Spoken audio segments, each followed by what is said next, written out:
श्री कृष्ण ने महाभारत काल में ही कलयुग का वर्णन कर दिया था। कलयुग में लोग कैसे होंगे, जीवन कैसे व्यतीत होगा, उनका व्यवहार एक दूसरे के प्रति कैसा होगा, ये सब उस काल में ही बताया जा चुका था। आज हम आपको बताएंगे श्री कृष्ण ने कलयुग में जो बातें कही थी वो आज कैसे 100% सच्ची हो रही है। महाभारत काल में पांडवों के मन में कलयुग के बारे में जानने की जिज्ञासा थी। उन्होंने एक बार भगवान कृष्ण से पूछा कि कलयुग में मनुष्य कैसा होगा, लोगों के विचार कैसे होंगे और मोक्ष प्राप्ति कैसे होगी। भगवान श्री कृष्ण कहते हैं, मैं तुम्हें इसका सीधा सा उत्तर तो नहीं दे सकता, लेकिन हाँ, तुम पांचों भाई वन में जाओ और वन में जो कुछ भी दिखे मुझे आकर बताओ। मैं तुम्हें उसका कलयुग में प्रभाव बताऊंगा। इसके बाद पांचों भाई वन में चले गए। इसके बाद पांचों भाई एकत्रित हुए और शाम को भगवान श्री कृष्ण को अपने अनुभव सुनाते हुए बोलते हैं। युधिष्ठिर भ्रमण पर थे। उन्होंने एक जगह पर देखा कि एक हाथी के 2 सूंड थे। ये देखकर युधिष्ठिर के आश्चर्य का ठिकाना नहीं रहा। भगवान श्री कृष्ण कहते हैं, धर्मराज, अब तुम कलिकाल की सुनो। कलयुग में ऐसे लोगों का राज्य होगा जो दोनों ओर से शोषण करेंगे, बोलेंगे कुछ और करेंगे कुछ, मन में कुछ और कर्म में कुछ। ऐसे ही लोगों का कलयुग में राज होगा। तुम कलयुग आने से पहले तक राज्य कर लो।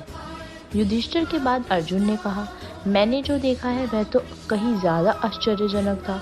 मैंने देखा कि एक पक्षी के पंखों पर वेदों की रचनाएं लिखी हुई है, पर वह पक्षी मुर्दे का मांस खा रहा है। श्री कृष्ण कहते हैं, कलयुग में ऐसे लोग रहेंगे जो बड़े ज्ञानी कहलाएंगे, विज्ञान की चर्चा करेंगे, लेकिन उनके आचरण राक्षसी होंगे। वे बड़े पंडित और विद्वान कहलाएंगे, किंतु ये देखते रहेंगे कि कौन सा मनुष्य कब मरे और हमारे नाम से संपत्ति कर जाए। अर्जुन के बाद भीम ने अपना अनुभव सुनाया। भीम ने कहा कि गाय अपने बछड़े को इतना चाटती है कि बछड़ा लहूलुहान हो जाता है। श्री कृष्ण कहते हैं, कलयुग का मनुष्य शिशुपाल हो जाएगा। कलयुग में माँओं की बच्चों के लिए ममता इतनी बढ़ जाएगी, उन्हें अपने विकास का अवसर ही नहीं मिलेगा। मोह माया में ही घर बर्बाद हो जाएगा। किसी का बेटा घर छोड़कर साधु बनेगा तो हजारों व्यक्ति दर्शन करेंगे। यदि अपने बेटे ने साधु बनना चाहा तो रोएंगे कि मेरे बेटे को क्या हो गया। इतनी ज्यादा ममता होगी कि उसे मोह माया और परिवार में ही बांध कर रखेंगे। उसका जीवन वहीं खत्म हो जाएगा। वास्तव में लड़के तुम्हारे नहीं हैं, वह तो बहुओं की अमानत है। लड़कियां जमाइयों की अमानत है। तुम्हारा ये शरीर मृत्यु की अमानत है और तुम्हारी आत्मा परमात्मा की अमानत है। इसलिए तुम्हारा अपने शाश्वत संबंध को जानना आवश्यक है। भीम के बाद सहदेव ने पूछा, हे श्री कृष्ण, मैंने जो देखा, मैंने ये देखा कि 5-7 बड़े कुओं के बीच एक गहरा कुआं बिल्कुल खाली था, जबकि ऐसा संभव कैसे हो सकता है। भगवान श्री कृष्ण ने जवाब में कहा, कलयुग में लड़की के विवाह में, मकान के उत्सव में, छोटे बड़े उत्सवों में तो लाखों रुपए खर्च कर देंगे, परंतु पड़ोस में ही यदि कोई भूखा प्यासा मर रहा होगा तो उसे ये नहीं देखेंगे कि उसका पेट भरा है या नहीं। उनका अपना ही सगा भूख से मर जाएगा, उसे देखते रहेंगे। और दूसरी ओर मौज मदिरा, मांस भक्षक, सुंदरता और जश्न में पैसे उड़ाएंगे, किंतु किसी के 2 आंसू पोंछने के लिए उनकी रुचि ना होगी। कहने का तात्पर्य ये है कि कलयुग में अन्न के भंडार होंगे, लेकिन लोग भूख से मरेंगे। सामने बंगले में ऐशो आराम चल रहा होगा, लेकिन पास की झोपड़ी में आदमी भूख से मर जाएगा।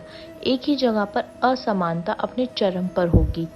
सहदेव के बाद नकुल ने श्री कृष्ण को बताया कि मैंने भी एक आश्चर्य देखा कि एक बड़ी सी चट्टान पहाड़ पर से लुढ़की, वृक्षों के तने और चट्टानें भी उसे न रोक पाए, किंतु एक छोटे से पौधे के स्पर्श से ही वह बड़ी चट्टान रुक गई।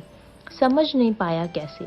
श्री कृष्ण ने कहा, कलयुग में मानव का मन नीचे गिरेगा, उसका जीवन पतित होगा।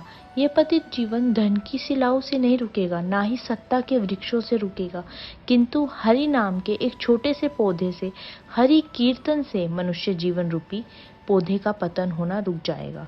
इसीलिए भक्तों, हरि भजन कलयुग में मोक्ष पाने का एकमात्र उपाय है।